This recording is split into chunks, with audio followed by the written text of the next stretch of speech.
Yeah. Start with your sketch on layer and set it to multiply so you can see stuff under it nicely. Make sure you know where your character is going to be and fill in a base color for whatever your tone is going to be here. I've colored this orange because that's where my sky is. It's on the same layer because it's very broad. And as you can see, it's a really rough sketch, so you don't have to take that much time unless you're going to line your background, which is something completely different. So put some streaks of color into your sky. Light, medium tone, saturated, and way darker. Then you blur it so it doesn't look so bright there and line-like. Your sun is going to be on the layer above your sketch, and I've moved that way you can move it and manipulate it as you see need. Okay.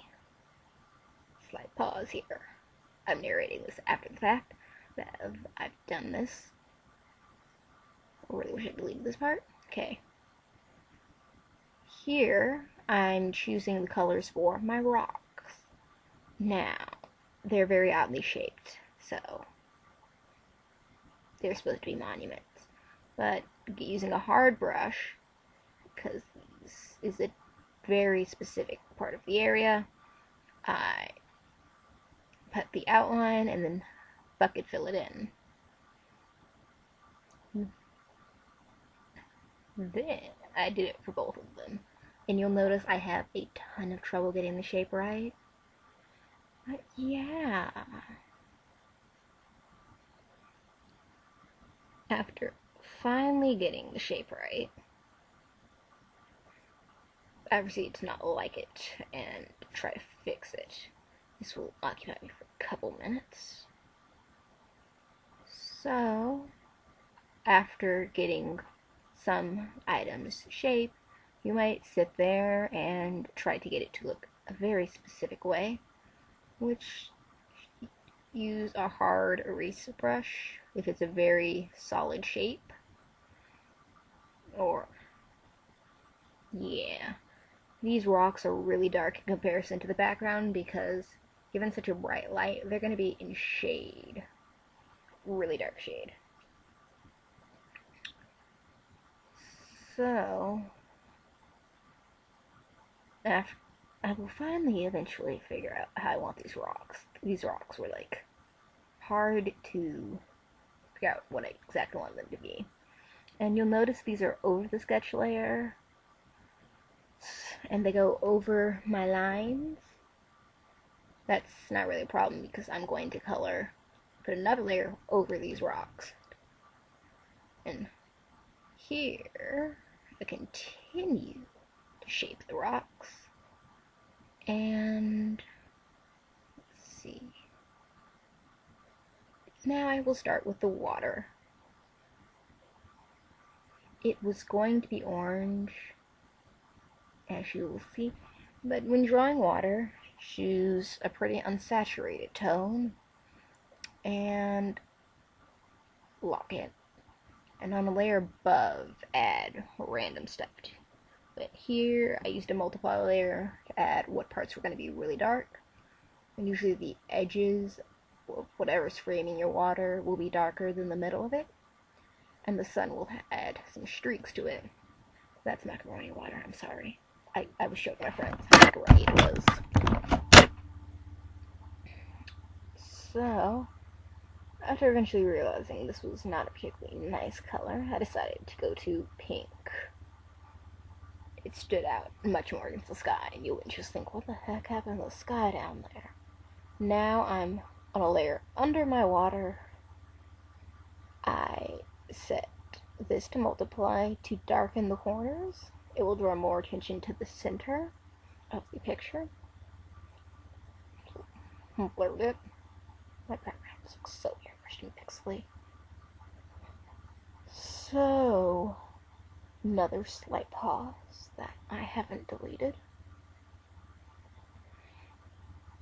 Okay, looks like I'm doing something again.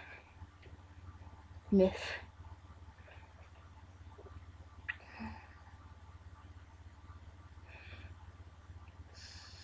on my rock layer, I'm going to add shadows. So I chose an even darker color, and it was too saturated for me. So I darkened the middle of it, and then blurred it. You'll think it looks weird, but that's because I haven't had highlights like that. It still will look a bit awkward, but the edges will look much better after. See, like that. That looks tons better than just those plain rocks. But still really airbrushed. So now let's see, what was I doing?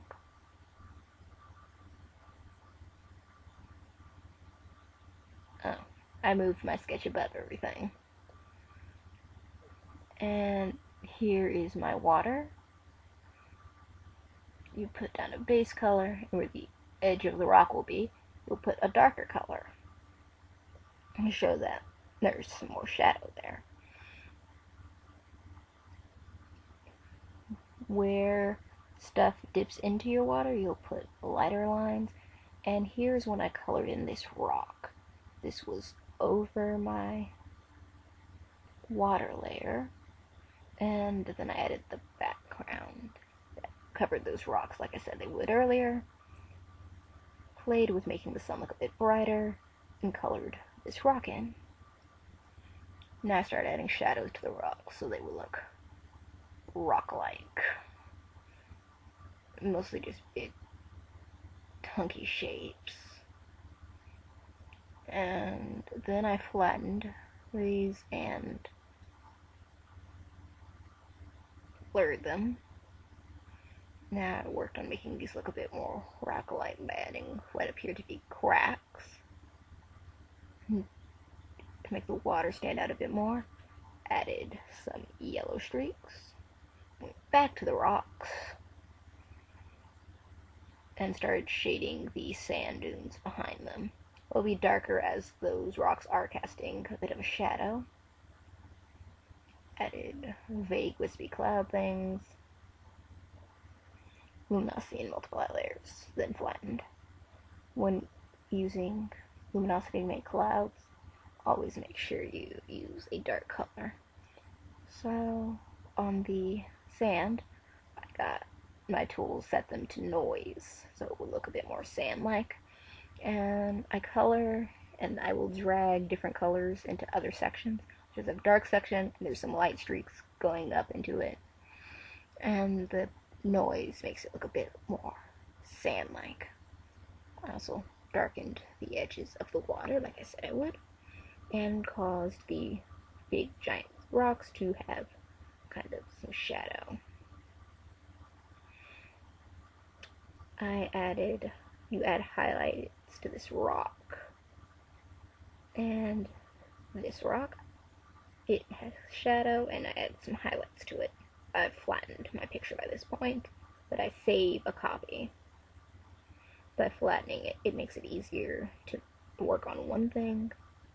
To make things look as though they're in water, get the main color around it, another layer above it. Draw over what you want to be covered in water, and lower the opacity. Continue detailing the rocks a bit, so it would look as though rocks are in this water. And add light lines where the water touches things. That dark spot is where a foot goes. That's why it's randomly dark. I've added the shading to this so I could finish it. And I did my water trick to it. And here's some splashes. And this is pretty much the end of it. Just add last little hints to it. Such as here, I wanted to run more to the middle to make sure the water actually does look as though it is kind of glowing. I needed the sun look a tad bit brighter. And some highlights to whatever it is you're drawing, because highlights make things look more drastic. Slight overlay layer made it look better, and I signed